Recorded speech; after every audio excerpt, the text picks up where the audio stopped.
नमस्ते महालक्ष्मी नमोऽस्तुते। नमस्ते गरुडारूढे कोलासुरभयङ्करी सर्वपापहरे देवी महालक्ष्मी नमोऽस्तुते।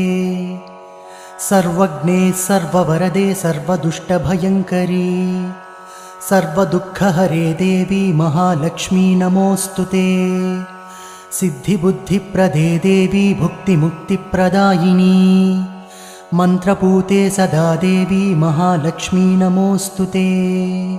आद्यन्तरहिते देवी आदिशक्तिमहेश्वरी योगज्ञे योगसम्भूते महालक्ष्मी नमोऽस्तुते।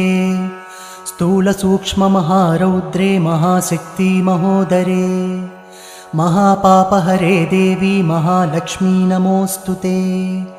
पद्मासनस्थिते देवी परब्रह्मस्वरूपिणी परमेशी जगन्